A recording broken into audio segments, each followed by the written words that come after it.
الحمد لله نحمده ونستعينه ونستغفره ونؤمن به ونتوكل عليه ونعوذ بالله من شرور أنفسنا ومن سيئات أعمالنا من يهده الله فلا مضل له ومن يضلله فلا هادي له ونشهد أن لا إله إلا الله وحده لا شريك له ونشهد أن سيدنا وحبيبنا وشفيعنا وسندنا ورحمتنا ومولانا محمدا عبده ورسوله. أما بعد فعن حذيفة رضي الله تعالى عنه قال كان رسول الله صلى الله عليه وسلم إذا حزبه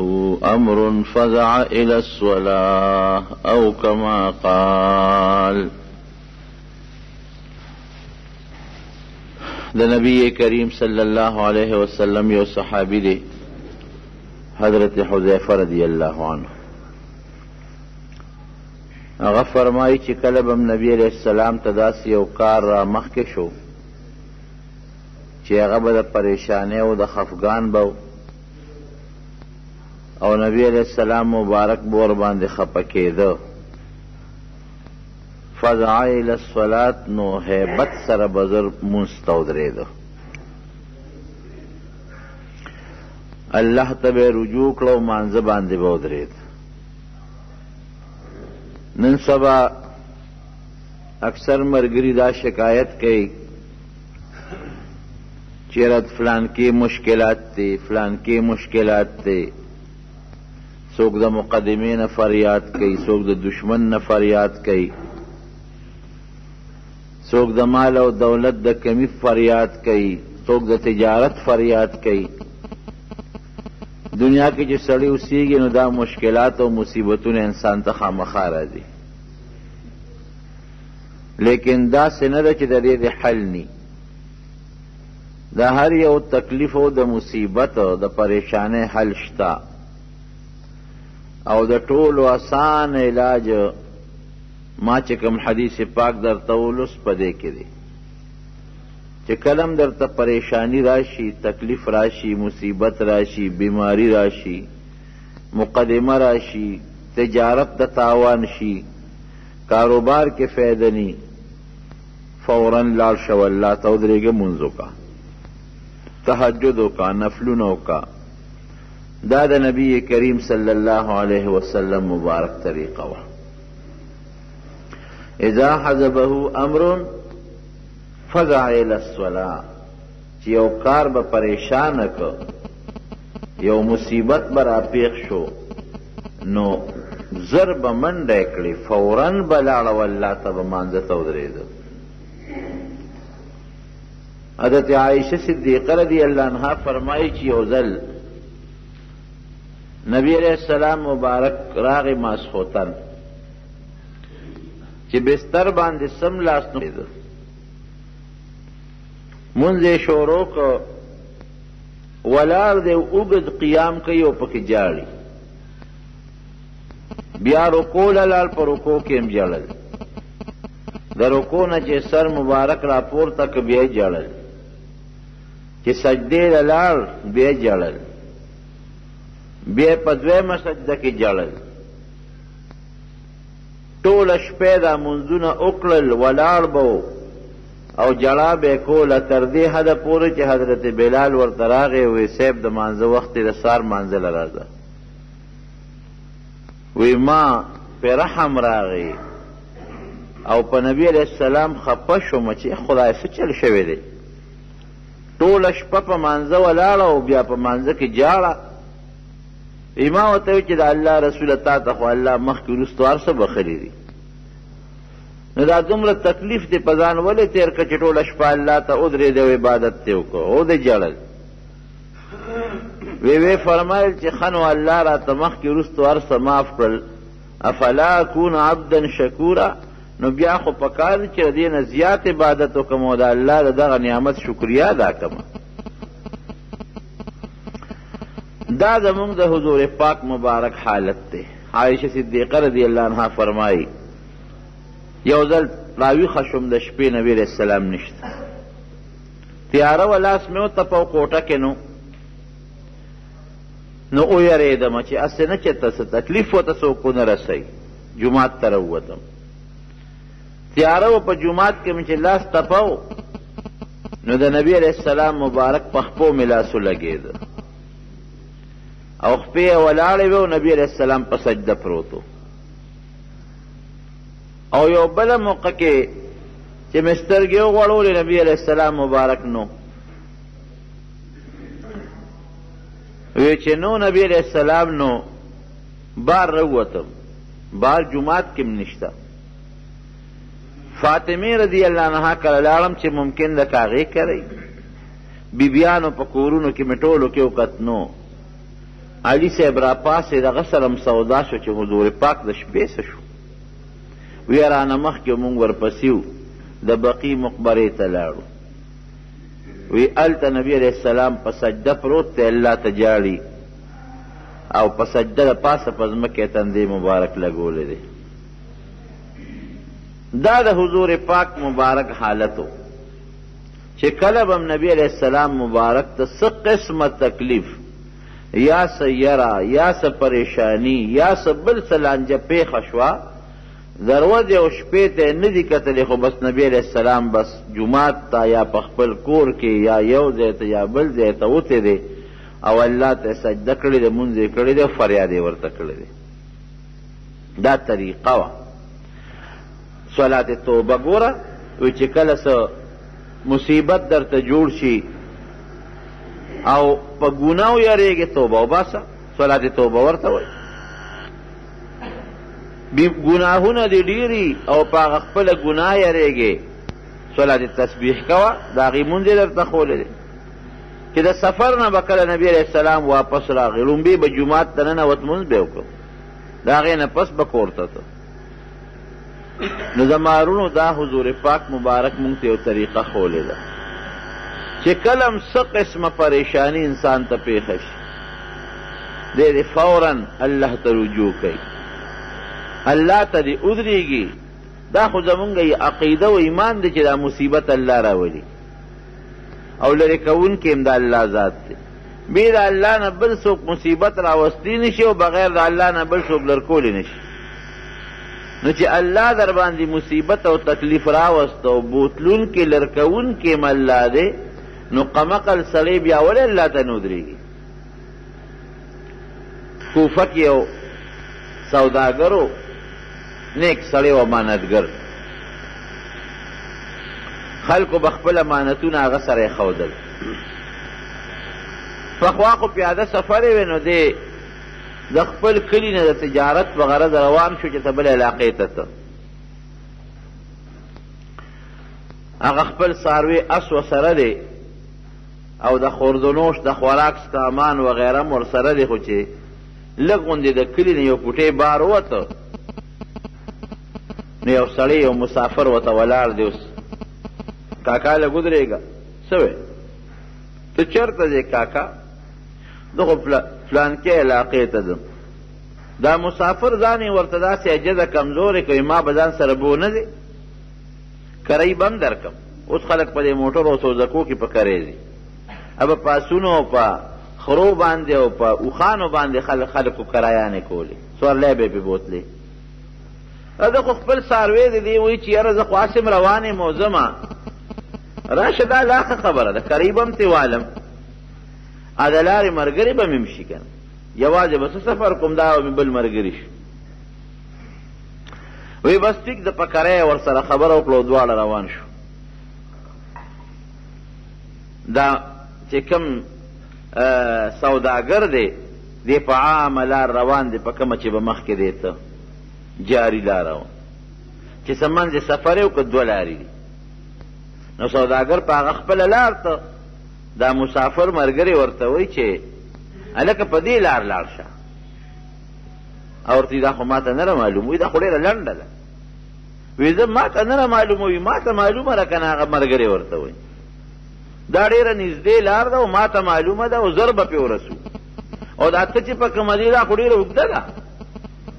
او په دې لاره کې اوبه هم شته او ګیاګانې هم پکې شته او مزیداره لار هم ده. نو سوداګر خوشحاله شو چې دا خو خبره شو، یو نږدې لنډه لار ده او زه دا هم پکې دې دل ووینو. روان شو، تلل پیاده مزلې وې. هغه لاره په یو لوی خطرناک ځنګل ختمه شوه. خو چې څنګه لاره ختمه شوه په یو خطرناک ځنګل باندې، هغه د سوداګر هغه ملګری چې دا چا ټګي ورسره وکړه د اس نه یې ټوپ کړی او دې شا کې یو لوی خنجر پټ کړی و، یو لوی چاړه وغیره وویسته او دې سوداګر ته دقسې ونیوله، ویې راکوشه دا خو دې ما سره ظالمه دوکه وکړه. او دا سوداګر وایي چې یو خوا بل خوا مې وکتل، لومړی انسانان هم پراته وو، د چا کپرې پرتې وې او د چا ډوکي پراته وو. ویرېدم چې خدای دا څه په مصیبت واوړېدم. وایي ما وی دې سړي ته چې داسې کار دی چې ته دا څه کې دا خو د مال او دولت دپاره کې، دا اسم ستا دی دا مواله، او چې ما سره څومره پیسې دی غم در کوم هر سوال او ما پرېږده. وی دا سړی راته وی په خندا شو چې لاول به تا وجنم وروسته به ستا مال قبضه کوم، دا خو چې تا پرېږدمه نو خو سبا به یو ته م ووایې بل ته به م ووایې، بیا خو به زما ژوند په خطره کې شي. لومبې به تا وجنم او د هغې نه پس به دا مال زمی. دا سوداګر ورته وایي چې ښه نو یو کار بیا وکړه. اوس لچېدمه داسې وکړه چې ما پرېږده چې یو 2 رکعته لمونځ وکړمه. دا رونو د مسلمانۍ طریقه ده. ګوره اوس چې تکلیف درته ورسي نو الله ته په مانځه ودرېږه. ایمه چې ما پرېږده یو 2 رکعته لمونځ کوم. وایي داسې ویې خندل، وی چې دا څومره کفرې دلته پرتې دي که نه، دې ټولو دغه 2 رکعته کړي دي، چا زیات هم کړي دي، خو دې مانځه باندې نه دي خلاص کړي. زه تم پکې 2 رکعته وکړم. وی په مانځه باندې ودرېدم، الحمد مې شروع کړه، خو چې صورت له ورسېدم نو صورت رانه ير شو. یری په سړي که نه خدای څه ووایم. وی اتفاقا یو آیات مې خولې له راغی د قرآن شریف، داسې یو آیات چې د دې موقع سره پوره مناسب آیات و. امن یجیب المضطر اذا دعاه، امن یجیب المضطر اذا دعاه، چې یو سړی په پریشانۍ او په تکلیف کې مبتلا شي، دغه پریشانۍ او تکلیف والا به د تکلیف نه څوک خلاصوي؟ بې د الله د ذات نه بل څوک شته چې اخلاص کړي؟ نه. وی دا آیت را باندې دا شی بند کوئ نیازلی، دا له په دماغ و پریشانی جوړه غرار کړي.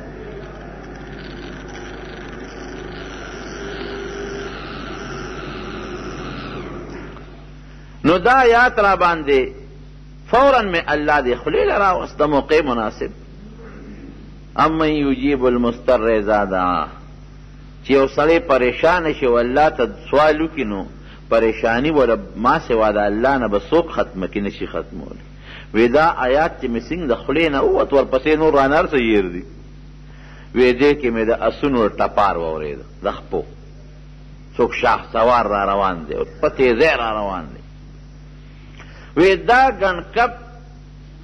چې دا ما پسې چاړه راستې د ویدې هغه ته ور مخامخ شو چې دا خو بل څوک په ما پسې څوک راغی که څه چل دی.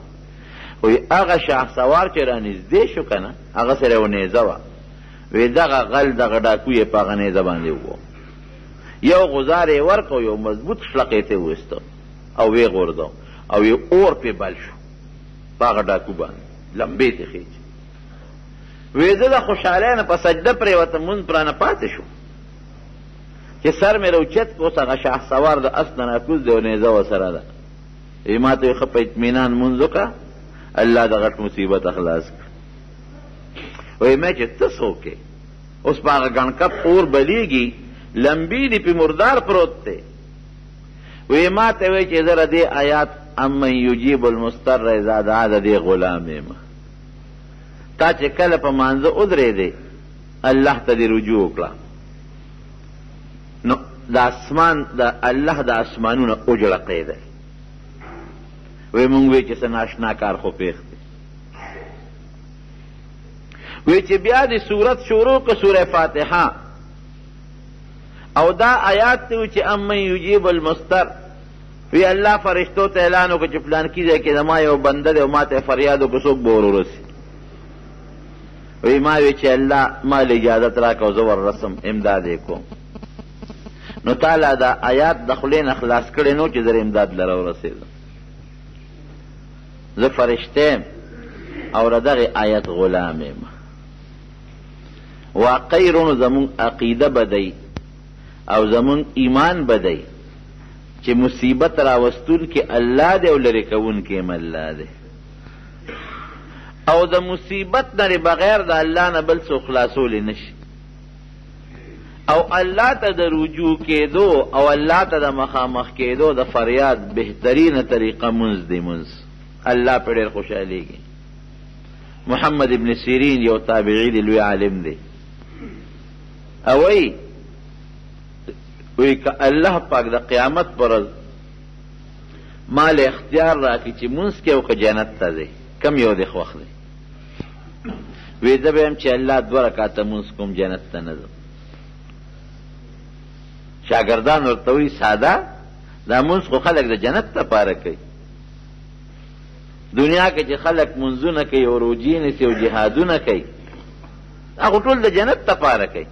نو تا ته به هلته رب العالمین د جنت مقدر کې ورته وایي چې نه جنت به خوښ نه کم 2 رکعاته به خوښ کم. وی دا ځکه چې جنت زما د خوشحالی شی دی، زه پې خوشحالیږم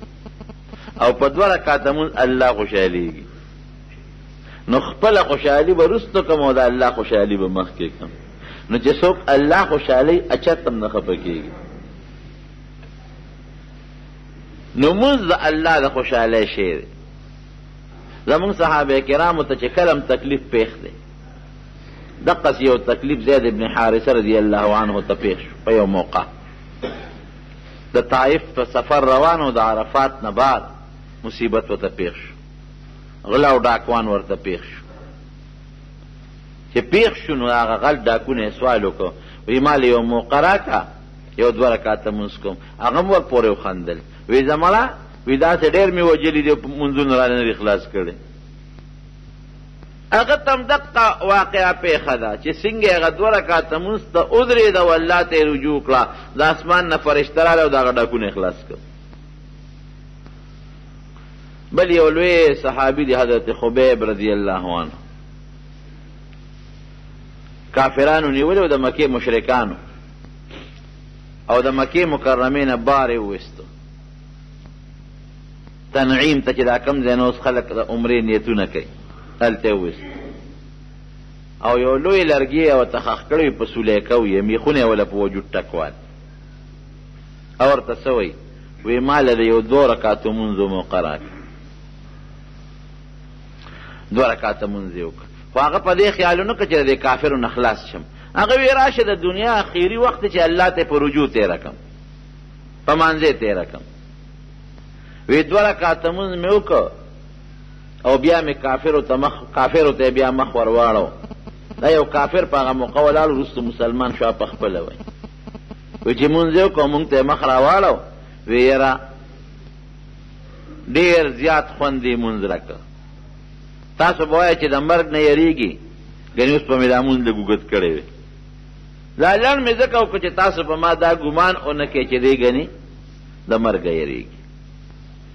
نو زما وروڼو منځ الله ته رجوع ده په هر موقع باندې. څه قسمه پریشانی یا تکلیف چې انسان ته ورسی او دې اسانه او نږدې حل غواړي چې د دې پریشانی او د تکلیف نه په اسانه ما الله خلاص کی، د مانځه نه بهترین عمل بل نشته دی. او بیا د شپې مونځ هغه وخت کې مونږ نبی علیہ السلام فرمایي چې الله پاک انسان ته ډیر زیات خوشحاليږي په هغه وخت کې چې خلک اودي او د پاسه الله ته ودرېږي او په فرشتو فخر کوي چې تاسو خو وی چې د انسان نه پیدا کوا دی به وینې تویې او فسادونه به کوي دا د ګورت نور مخلوق اوده دي او د ګرمه بستره پرېښود او ما ته ودرېد او زما عبادت کوي. امام احمد ابن حنبل به د شپې 300 رکعاته نفل کول 300 رکعاته نفل د شپې به کول. امام ابو حنیفه رحمت الله علیه به 2 رکعاته مونځ کو د شپې ماسخوتن مونځ به وکړو تر د سحر پورې 2 رکعاته مونځ به کو. په یو رکعت کې به یو ځل قرآن شریف ختمو او په بل رکعت کې به بیا قرآن شریف ختمو 2 ځله به قرآن ختمو. 40 کاله د ماسخوتن په 10 د سار مونځ کړی 40 کاله او علم یې څونه زیاتو د قرآن او د سنت نه د احادیثو نه 12 لکه مسائل یې رسېدلي دونه رب العالمین ورته علم او پوهه ورکړی.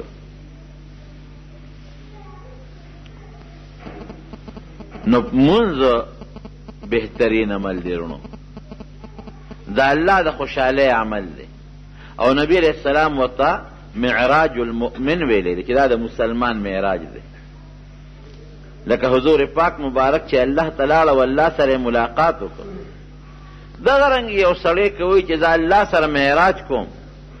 او الله سره ملاقات کول غواړم ډېرې په منځو درېږي منځ دی کوي. د حضور پاک مبارک په زمانه کې یو صحابي کور ته راغی نو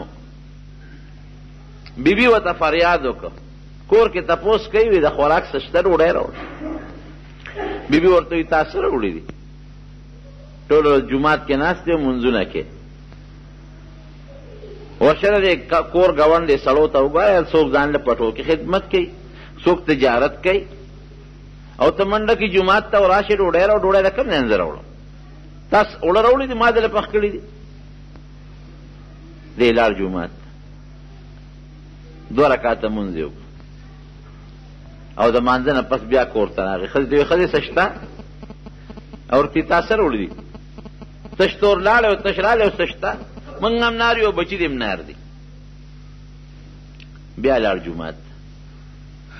2 رکعاته مونځ یې بیا وکړ چې بیا راغی وی ښځې خوراک څه شته ښځې پورې وخندلې ته نن لیونی شوې خو نه سړي سره وړه چې درله پاخه کم نو بیا وغواړه د کمې سره وړم نه خشاک شته او نه وړه شته او نه د پخلي څه انتظام شته دی بیا لاړ جومات الله ته ودرېږي پروردګاره بل چل مې نه دی زده بغیر دی یو کار د قمون مې زده دی که ډوډۍ راکې هم او که نه راکې هم ستا خوښه چې په 3 ځل کور ته راغی وی ښځې څه شته وی سړی راشي او ناشنا لوبه شروع شوې ده وی میچن تاویږي اوړه راغورځوي نه څوک شته چې پکې دانې ورواچوي او نه تاولو والا شته اوس میچن ته خو به غنم ورچوي نو اوړه به راغورځوي او تاولو والا به لاس تاوي نو هغه پل به تاویږي که په خپله قدرتي ته ورتاویږي لکه د بجلی مشین چې دې زمانه کې څنګه اوس تاویږي میچن تاویږي اوړه راغورځوي او لګیم چې څومره زمونږ د کور لوښي دي هغه مې ټول د اوړو نه ډک کړل هغه پخوا چې ته یو قصه مشهوره دی دروغ به یې خو خیر دی عبرت ته هغه سړي به وایي اګۍ به د چرګې به سرو زرو اګۍ اچوله چرګه سرو زرو نه اچوي خو یې عبرت خبره ده ویده وي چې راشه په مرۍ وله چاړه کېده چې غونډې دي په یو ځل راوباسم زه به روزانه یو اګۍ اچوي چاړه وله په مرۍ کېده غونډې به دې راوباسم بیا لاړه کړه چرګ هم لاړه او اګۍ هم لاړه نو زم دا سوچ کړی چې ته راشه دا د میچنې دا پل اوچت کا چې پته ولګي چې د اوړه دا کپ نه نه راځي که چې ته غونډ چې ته غاري چې بس غونډې ته په یو ځل راوباسو خو چې د میچنې د پل ګوتې یو وړې میچن ودرېده چې خو یو قتل تنور هم ودرېده راغی نبی کریم صلی الله علیه وسلم او حضور پاک مبارک ته ټول خپل قصه نبی علیہ السلام مبارک ورته فرمایي فلان کی وی زما د قسم په غذاتی چې دی دنیا ته پیغمبر را لېږلی کتا د میچنې دغه پل لګوتې نه وي وروړې نو تر قیامت پورې وتاوېده او د وړه به راغورځو او دغه تنور بر تر قیامت پورې دا ډوډۍ راغورځول نو زمونږ د علما وی چې دا ولې وی ګوره دی چې په الله ته ودرېده نو اعتماد او یقین یې په الله چې ماله به الله رزق راکړي ته چې مانځه ته ودرېږې نو مقصد دې سي په الله یقین شي که خدای مقدمه مې پېښه ده یا بیماری راته پېښه ده یا تکلیف پېښ دی نو الله ته ځکه ودرېږي چې ستا اعتماد او یقین په الله راشي چې الله به مې بچ کوي نو د دې سړي یقین هم په الله راغی په الله اعتماد راغی چې الله به رزق راکوي نو ګورې رونو الله پاک په اسباب هم رزق ورکوي خو الله په دې قادر دی چې بغیر د سبب هم رزق ورکړي په دې قادر نه دی دی که نه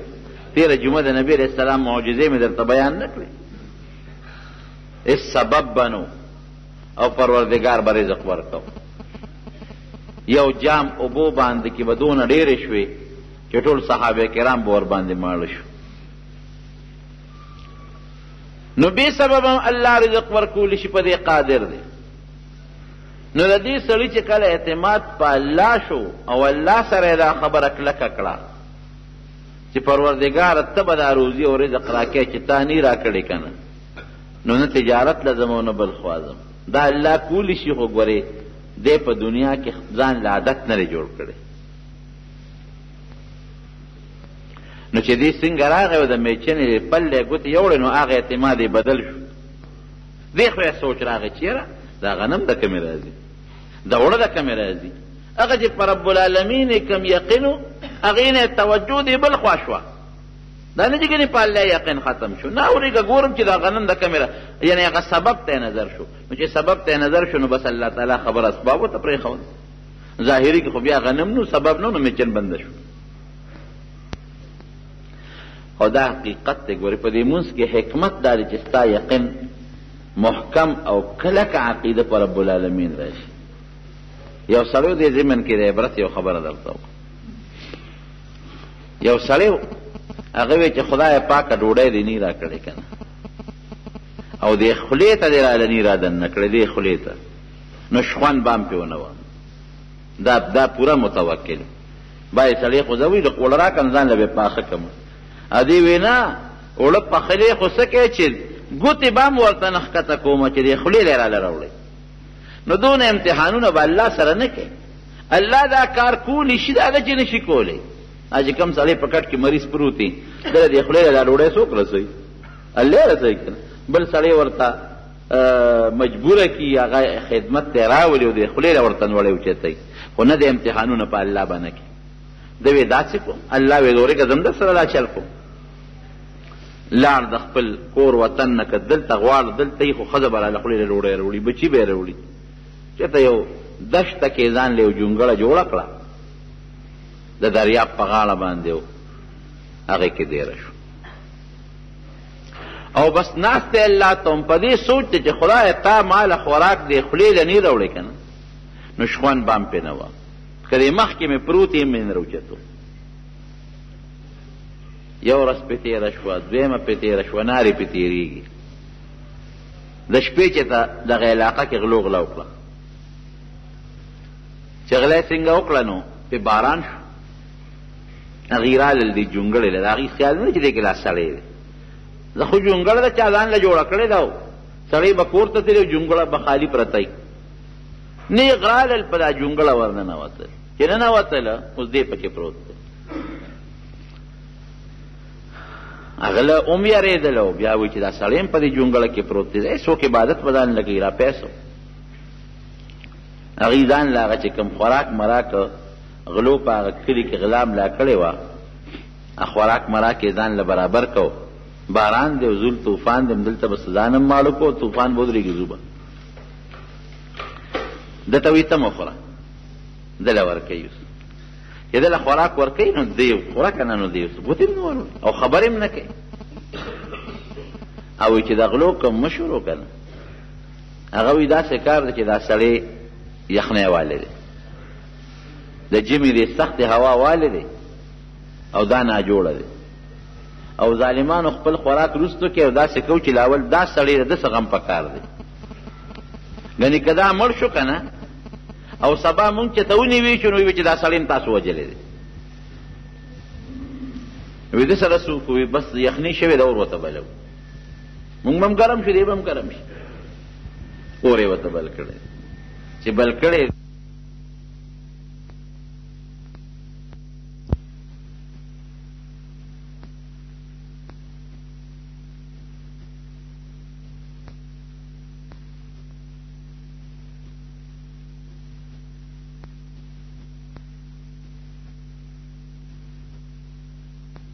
معلومیږي لکه کلي شوي الوی ولا پخ کړی ده خوره که نه بیا ګوتې نه ورول چې د غلو کوم مشر دی هغه ویې لکه یو چل کو دا څاروی چې کله ناجوړه شي که نه ما هم دا غوا مخکې ساتلي چې څاروی کله ناجوړه شي نو دی دا ګیا نه خوري نو خلک وله په خوله کې په زور ګیا وربنډي داسې ده که نه وایي چې شخوان یو ځل والي نو بیا به خوري نو هغه د غلو چې کوم مشر دی هغه وایي داسې کار کوو چې دا خوله وله واځه وي دا جامې کلي شوي دي نو یو نوړی الواک هم پرې خوله کې ور ومنډله او لږ یې خوله وګرځېده بیا په خپله خوري نو چاړی راواغېشته چې پرې غاښونو کې وله ور منډو په زور وله جامې کولاوه نو چې څنګه یې چاړه راواغېسته او دله پرې غاښونو منډي دله خندا ورغلې په خندا شو چې په خندا شو د غلو مشر مرګوري کوته کې راوالی دی خبیث بچي پسې ده خو مونږ پر ټوقې کوي خاندي را کول کله ورته اور بلوو کله وله کلک خوراک پخوو کله وله نرم پخوو دا خو ټیک ټاک دی مونږ پورې نخرې وکړې هم چې پېښ شو چې اوس سړو کوته کوته ګوتې کړې خدای دې را سره خیر کړي وایي داسې کار دی چې دا ما قصدن دا خوراک نه خوړه ولې وایي ما الله سره دا وعده کړې وه او دا م یو قسم کړو چې پروردګاره دې خولې له دراله خوراک نه راوړې که نه نو شخوندم پې نه وم نو وی الله ما سره خپله وعده پوره کړه وی که ما خندلې نه وې که نه او خندا نه وې راغلې نو تاسو د الله زما دې خوله کې په زور را ټومبله زما رونو داسې الله ګورې کولی شي الله په دې قادر او طاقت لري او که وی دا به څنګه نو زه درته بل مثال هم ښیم دا مرغۍ چې د مور نه پیدا شي دا ګی نه روځي او جاله کې ناستي نو دا مرغۍ بې عقله حیوان دی عقل نه لري او دا ځي او په خوله کې په مخوکه کې خوراک راوړي او د خپل بچي په دا خوله کې ورمنډي که نه ورمنډي دا د الله ذات دی که نه سړی حیران شي چې خدای پاک په خپله هغه مرغۍ خوراک نه خوري هغه مور الله دونه مهربانه کړي چې په خپله خوراک نه خوري او زی کله ورته ته ګورې نو هغه ډوډۍ وړه وړه کوي په دې مخوکه کې چې ښه پوټې پوټې یې کړي نو یو یو دانه راوړي او هغه بچې خوله ورته واځي او په دا خوله کې ورته ورمنډي نبی کریم صلی الله علیه وسلم فرمایي ای زما امتیان که تاسو په الله بروسه وکړه او په الله هم توکل وکړه هغه توکل چې د الله د ذات سره ښایېږي که داسې توکل هم وکړو وی په دې خپلو بسترو کې به پراته یو الله به رزق درکوي وی دې مارغانو ته نه ګورې سار چې د جالې نه اوځي نو اوږي اوځي او ماښام چې راځي نو مړې راځي وی لیکن ستاسو په الله توکل او اعتماد نشته نو روزي رسان رونو الله دې ګورې پریشانی راوستونکی الله دې لرې کوونکی الله دې مقدمه او تکلیف درته الله جوړی لرې کوي به دنه الله مصیبت براولی الله لرې کوي به الله بیماری براولی الله لرې کوي به الله خو که په دې ټولو څیزونو کې موږ په خپل رب یقین وساته او په الله ذوالجلال هم اعتماد وساته نو خبره مې د هغه صحابي کوله چې رب العالمین ته ودرېد او 2 رکعاته نفل یې شروع کړ حضور پاک مبارک ورته فرمایي وي ای فلان کی زما د پاغه ذات قسمی چې دې دنیا ته پیغمبر لېږلی یم که دا پل د میچنې دې نه وي کوز کړی تر قیامته پورې به تاوېده خوړه به یې راغورځول او تنور به تر قیامته پورې ډوډۍ راغورځول اوس به ستا په زړه کې یو سودای چې لکه مونږ خو منځونه کوو، زوی ناجوړه شي مور لګي منځ کوي خو نه جوړېږي. ما ته تکلیف یې ودرېږدم الله ته منځ کوم، زما نه تکلیف خو نه ختمېږي. نو وروڼو زمونږ منځ نه دی ګورې. ان الصلاة تنهى عن الفحشاء والمنکر. قرآن کې الله فرمایي چې منځ سړی د نارواونو د قبیحو او د ګناهونو نه ساتي. او یو موقع کې نبی علیہ السلام ته یو صحابي شکایت وکړ، صاحب وی فلان کې سړی چې دی د شپې غلا کوي، د ورځې منځونه کوي او د شپې غلا لذي، وی ان شاء الله چې دا منځ به د غلا نه منې کی. نو ته وایې چې منځ خو د څوک غل د غلا نه منې کوو، نه ډاکوړه ډاکې نه منې کوي. او مونږ خو منځ کوو، زمونږ مصیبتونه خو نور هم زیاتېږي کمیږي نه. نو زما وروڼو زمونږ منځ نه دی. او منځ څه ته وایي؟ منځ درته اوس ښیم. د نبی کریم صلی الله علیه وسلم دو صحابه په یو سفر کې وی تاسو به دواړه مخامخ په هغه دره کې ودرېږئ او زموږ څوکۍ به کوئ. دواړه صحابه لاړل او د غرونو په هغه منځ کې په هغه دره کې دېره شو چې نبی علیه السلام وفرمایل چې زموږ څوکۍ به کوئ. هغه یو صحابي دی بل ته ویل لکه هسې نه چې خوب راشي او په دې دره څوک د دشمن حمله ونه کړي، ځکه حضور پاک مبارک چې موږ دلته مقرر کړو نو څه چل شته، خوب را نشي. ابل ورته یو چل به وکړو که نه، وی چې سړی مونځ کوي په مانځه ولاړ خوب نه ورځي، نو تو وده شه نیمه شپه به زه مونځونه وکړم، او چې زه ستړی شم نو تا به راپاسوم، نو باقي نیمه شپه ته مونځ کې، نو بس مونځ به کوو او مخامخ به ګورو، نو که څوک راځي نو ما به راویښې، مونږ ملګري راویښو مخامخ په میدان کې صحابه او نبي علیه السلام پراتو. نو دا یو کس اوده شو، دا بل کس په مانځه ودرېده. ګوره حضور پاک مبارک ته خو به وحی کېده، د کشف خاوند او د معجزې خاوند ورته پته وه په دغه دره څوک دشمن را روانو. چې راغې ویې کتل چې دا سړی خو په مانځه ولاړ دی، نو دشمن بیا یریږي هم ډېر زر. د هغه دا خیر چې دا به یو کس نی، دا به ډېري ورېږه معلومات یې کوو. نو هغه دشمن دا هغه دی نغشې ورته برابر کوشش یې ورته واغېشته او دا صحابي اوس په مانځه ولاړ دی، یې وویشت یې په مانځه ولاړ په غشي ولګېد. نو چې په غشي ولګېد نو غشي په کلس وویسته، ویې غورځو بیا په مانځه بل غشي یې وویشت. چې بل یې وویشتم زر هغه به مو غورځو په مانځه به ولاړ، هغه په بل غشي وویشت. هغه ویل چې دا څنګه چل دی؟ غشي باندې دی لګي او که نه لګي، او که لګي نو سړی دی او که هسې ثبوت دی. هغه لګیا دی په غشي یې ولي او دی په دا مانځه کې دا غشي نیسي بار یې غورځوي او خپل مانځه باندې ولاړ دی. دا بل ملګری راویښ شو، چې راویښ شو څنګه او ده ته یې وکتل، یې لکه تا باندې خو د وینو شیبې روانې وي، وینې لر نه بیږي. بس هغه خو اول هغه دشمن باندې حمله وکړه، دشمن خو تښتې او دی هماغسې په خپل مانځه ولاړ. سلام یې وګرځاو او د سلام نه پس ملګري ورته وایي ته په ځان نه پوهېږې؟ یاره وی قسم دی یو صورت مې د قرآن شریف شروع کړ، وی دومره خوند یې را کړی او دومره په خوند هغه صورت د قرآن شریف مې و چې نه په دا غشي پوه شوی یم او نه په دا درد پوه شوی یم او نه په دا وینو پوه شوی یم. مونځ دې ته وایي. عبدالله ابن زبیر رضی الله عنه په خپل کور کې په مانځه ولاړ، بچی ورسره خوا کې پروت دی په بستره، چېته د بره ناخوده کجور چتونه او کچا دیوالونو چېته به مار برد ختلی دی هغه د دې زوی په دې خېټه را پرېوت، د دوی په خېټه کې سنګمار را پرېوت. زوی یې چغې کړې چې مور یې وکتله، مور یې هم چغې کړې او دې په مانځه ولاړ دی عبدالله بن زبیر رضی الله عنه، او مور یې په هیبت بار ووت او چغې کړې خلک راشئ مار دی. د جومات نه یو لارو کوڅو نه خلک راوچلېدل، هغه مار د هغه زوی د هغه خېټې نه الله وښویو، هغې کوټه کې چوکې راواغېستې، هغه مار یې مړ کړ. دس په خپل مانځه ولاړ دی چې مونځ یې کله خلاص کړ، ښځې ته وایي ښځې وایي څه شور شان نو؟ داسې څه شور غوندې مې واورېدل. وایي سړیه اوس به یې زوی مار هم چیچلی وجلی به او د دنیا خلک راغلل او ټس او ټوس او د لرګو ډګار شروع شو او ته وایې څه شور شان نو؟ وایي زه نه یم پېښ شوی چې معمولي غوندې شور مې دغه وږه شو. دې ته مونځ وایي. نن دلته مونځ کوو او پکې دنیا خپل حساب کتاب مو مونږ زمونږ دې ته ودرېږو، د دنیا پوره حساب وکړو. دکاندار چې مانځه ته ودرېږي پکې د دکان حساب کوي،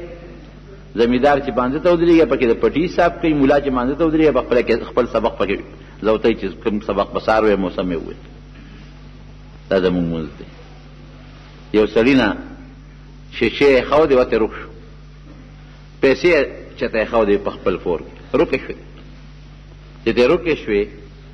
سوچ کوي چې خدای پیسې مې کم دی خېل، ها پیسې مې کم دی کې خو دې یې مې یار خپل استاد دې صاحب پیسې مې چې تکو کې خېلي اوس نیم په چې چا یوړې اکمانه دې یې دې هغه دا څه کار وکړه الله به خیر کړي ته مونږ باندې مونږ وکړه په مانځو درې ده چې په مانځو درې مانځه کې ورته را یاد شو لکه پیسې خو پلان کې دی کې چې سلام وکړه ورغړې وال هغه دې وکړه پیسې پکې پرته وي خپل استاد لاړ ورته وي دا څه مسله وه نو یې ګوره وي دا شیطان ستا په دماغ یو دغه راوسته یو وسوسه راوسته ازې ده نه یېر کړ نو په مانځه چې تو درې نو شیطان غلطه کې په مانځه کې خو شیطان وسوسې بیا انسان ته چي کنه نو شیطان پوه شو چې دا خو لږ مصیبت دا خو دې په منځونو 2 رکعات پس بیا 2 رکعات دې 2 پسې بیا راشه ضرورت را پیسې یاد کې چې مونږ پریږدو د خپل پیسو پسې دي زموږ دغه مونږ دي مونږ ته چې ودرېږو څومره چې زموږ درو دي حساب کتاب ټول په مانځه کې وکړو دا زموږ مونځ دی دا مونځ وایي مونځ خو مونږ د نارواو نه منې نه کړو نو تا مونځ وکړو څه ګپ شپ ته ولګو مونځ خو مونږ د غلطو نه خلاص نه کړو مونځ خو مونږ د مصیبت نه خلاص نه کړو مونږ خو مونځ کوو تکلیفونه خو نور هم زیاتېږي تا مونځ کړی دی رښتیا وایه مونځ دې ته وایي حضرت ابو هریره رضی الله عنه عمر د نبي علیه السلام سره لږ تېر کړی و 3.5 کاله تقریبا او احادیث د نبی علیہ السلام نه 15,315 یا تقریبا نقل کړي دي نو باید صحابه به داسې لګوندې طنز غوندې کاو وستا وخت لګ دي د نبی علیہ السلام سره او دون احادیث د نبی علیہ السلام نقل کړي دي نو دی هغه صحابي ته وای یو تاسو ته نو وی او وی بیګا نبی علیہ السلام د مسخوتن په باندې کې کم سورتونه لوستي دي هغه حیران وی مونږ د نبی علیہ السلام پسې نه کړی وی کړی مې دی کنه خو کم یې پکې لوستي دي هغه حیران ایرول وی تاسو دغه مونږ دی دغه حال دی چې دا راته یاد نه لري امام صاحب په مانځه کې کم سورت لوست دا راته یاد نه لري وی دا ولې وی تاسو به لګیا تجارتونه بم کول او چا به خپل زمیندارۍ کولې او ابو هریره ځان ته ګوته ونیولې وی ابو هریره به په نار او په لوګه د پیغمبر علیه السلام سره دیره حدیث په تزله کول نو مونږ هم امام پسې مونځ وکړو او دا پته راته نه لګي یو ځل په مانځه کې خطا شوم یو ملګري وایي 3 دی وکړه بل وایي 4 دی وکړه وایي 15 دی وکړه مې زه خو دا خطا شوم انسان دې خطا کېږي نه هغه چې کوم مقتدیان را پسې ولاړ هغې کې هم د یو کس سوچ برابر نو زه هم زه خلکو مونځونه وکړه امام هم مونځ وکړه پته نه لګي څلورې کړي دي او که درې کړي د امام هم پته نه لګي هم په سوچ کې دی او د مقتدیانو کې هم څوک داسې نشته چې هغه ته پوره رکعتونه یادې وته وو چې دومره دې وکړل یو سړی وي په مانځه ولاړو او یو عاشق چې تا په دې عشق کې مبتلا و هغه خپلې معشوقې په سوچ کې د مخکې تېر شو چې د نیک سړي د شیخ مخکې تېر شو نو دی خپه شو چې هلکه تا زما مخکې داسې دی داسې زه په مانځه ولاړ یم ما ته سوچ نشته چې مونځ اخلاص که ورغلی ول دې مری نه کلک راونیو دا خدای بې خو باسه ما ته نه ګورې په مانځه ولاړ یم کله داسې تاویږي کله داسې تاویږي کله داسې تاویږي او ما پرېږده سړیه وایي څه غلطي مې وکړه وایي په مانځه نه وم ولاړه وایي غلی کې وایي زه د یو مجازي معشوقۍ په سوچ کې یم مجازي معشوقۍ او ما ته دا پته نه لګي ته په مانځه ولاړې هغه خپله معشوقه په سوچ کې ده تا نه نیم خبر چې ته په مانځه ولاړې او ته د حقیقي معشوقې په طلب کې او تا ته زه ښکارم چې زه ستا مخکې تېرېږم را تېرېږم لا سړیه ګیره دې بړو پورې اوږده کړې ته مونځ کولې په مانځه پوهېږې ته حقیقي معشوقه ته په مانځه ولاړې دا زموږ مونځ دی نو سړی چې مانځه باندې ولاړ یو او الله ته توجه یو په صحیح طریقه مونځ وکړي نو د الله کتاب دروغ نه وایي ان الصلاة تنهى عن الفحشاء والمنکر تعویلات پکې نه کوو چې صحیح مونځ وکړې دا مونځ به تا د نارواو نه هم بچ کوي او دا به تا د حالتو غلطو نه هم بچ کوي د غلا نه به دې منې کوي او صحیح مونځ کوي. صحابو کې چې اندام به اوس خو اپریشن کوي خلک لاس خاشي یا خپس خاشي نو اپریشن ولو کې اندام ته پرې کی هغه د نشېستن ورته وي. په هغه زمانه کې خو د نشېستن نه اپریشن تیټر وي نو چې صحابه باندې به کله داسې تکلیف راغی چې لاس یا خپه به یې پرې کوله وی صبر وکړئ چې په مانځو درېږي نو بیا به لاس او خپه پرې کوو. د حضرت علی رضی الله عنه په وجود کې غشن خطیب غشې ناغشې تاسو په دې عجایبګر کې به کتلي هغې کې وزرې شانتي چې په غوښه کې ورشي او بیا راوباسي که نه نو هغه به لا غوښه ځان سره راوباسي نو چا وی چې دا غشې به دې څنګه راوباسو وی صبر وکړئ چې په مانځو درېږو راوباسو ته نو چې په مانځه باندې ودرې دا غشې ته راوویستو نو چې مونځ اخلاص که سلام یې وګرځو هلکه وي دا دلته شور رسو دومره پوه نه شو چې زما د وجود نه غشي وځي پته ورته نه لګي چې دا غشی دی او دا پته ورته نه لګي چې زما نه ګوته پرې کېږي او زما نه لاس پرې کېږي په مانځه به ودرېدل داسې به الله ته نه شو. حضرت ابو طلحه رضی الله عنه په باغ کې مانځه ته ولاړو باغ یو باغ قیمتي اعلی ناګانې یو مرغۍ راله باغ دونه ګورو چې هغه مرغۍ به کله په یو طرف الوته او کله په بل طرف به الوته او کله په بل طرف الوته دونه ګورو هغه باغ چې هغه مرغۍ لار نه مونته چې زه د دې باغ نه وځم دی ورته په تماشه شو خوشحاله و چې داسې ښایسته باغ مې دومره ګور دی خو چې سلام یې وګرځه اوهو دې باغ خو زه د مانځه نه وویستم خشوع خضوع یې راله خرابه کړه فورا یې د الله په نوم غون باغ وقف کړه چې کوم باغ زما د الله په منځ کې رکاوټ پیدا کېږي او زما نه منځ خرابوي دا باغ د الله په نوم وقف. نو کان رسول الله صلی الله علیه وسلم اذا حزبه امر فزع الى الصلاه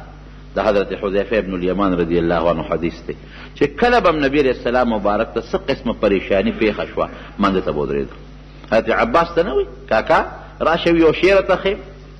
داسې څیز چې راته لس قسمه ګناهونه معاف کړي الله نو صلاه تسبیح یې ورته بل صحابي راغی وی صاحب ګناه مې کړه صلاه توبه یې ورته خو چې څوک نبی علیہ السلام ته راغلي او د پریشانۍ شکایت یې کړی دی بل یو صحابي راغی وی صاحب ګناه مې وکړه وی غرق شم تباه شم هلاک شم وی ولې وی بس یو خطرناکه ګناه رانه وشو غږ یې ورته ونه کړ مونځ یې وکړه سړی بیا راغی وی صاحب ګناه سره بس وکړم وی مونځ یې مونږ سره وکړه که نه وی بس چې مونځ یې وکړ څه معاف شو که نه مونځ بهترین عبادت دی الله ته ولاړه ده او د مسلمان د خپل پروردگار سره معراج دی معراج. حضرت ابو بکر صدیق رضی الله عنه په مکه مکرمه کې کافرو تنگ کړ ډېر زیاتې تکلیف کې کو نو هجرت یې کو نو یو کافر دی په مکه کې هغه ول راغی ابو بکر څه کې وی دم حبشې ته وی حبشه کې څه کې وی بس د مکې نه تختم هجرت کو ولې وی د خپل قوم مې نه پرېږدي راځه سړیه وی ولې به نه پرېږدي زه د لامن در کوم راوسته پورته دننه کو په مکه کې اعلان وکړ او د مکې سرداران ټول راغونډ کړل وی ګوره ابو بکر خو ډېر ښه سړی دی شریف انسان دی زمونږ د قوم سړی دی تاسو ولې دې تنګوئ پرېږدئ دې پوه شو خپل دین یې پوه شو خپل عبادت یې پوه شو. هغه سرداران د مکې وی ورته د ابن سعنه ته چا چې امان ورکو وی داسې کار دی چې موږ دته غږ نه کوو خو د یو کار شروع کړی دی دې روز د خپل کور مخکې ځان له جوماتګۍ جوړ کړی دی هغه د کور مخکې ځان له یو رکوټ چبوتر جومات جوړ کړی او دې کې مونځ کوي او قرآن شریف په زوره تلاوت کوي نو زمونږ بچي راشي ورته ولاړي زمونږ ښځې راشي ورته ولاړي او چې ابو بکر صدیق په تلاوت کو نو ده به ژړل او رښتونی تلاوت هم دقه چې سړی ورسره وژاړي او نبی علیہ السلام فرمایي چې تلاوت سره وژاړه که جلا نه درځي نو په زور ځان په ژړا کا جړغونې کا ځان وی دې جاړي زمونږ بچي او ښځې ورته ولاړي نو مونږ یریږو چې هسې نه زمونږ ښځې او بچي د مسلمانان نه شي نو مونږ ابو بکر ته غږ نه کوو ځکه چې تا امن ورکړه مونږ هم امن ورکوو خو په دې شرط چې دی به دا خپل مونځ کور کوي بار به نه کوي. ابن سعد راغی ابو بکر صدیق رضی الله عنه ته وایي چې صاحب بس داسې کار دی چې ما د امن واغېست څوک به راته غږ هم نه کوي خو ته مهرباني وکړه دا خپل مونځ په خپل کور کې دننه کوه. ټیک شو څو ورځې حضرت ابوبکر خپل مونځ به کور کوه خوند یې ورنه کړه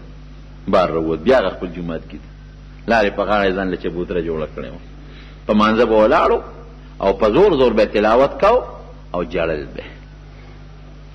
هغه کافر چې څومره هغه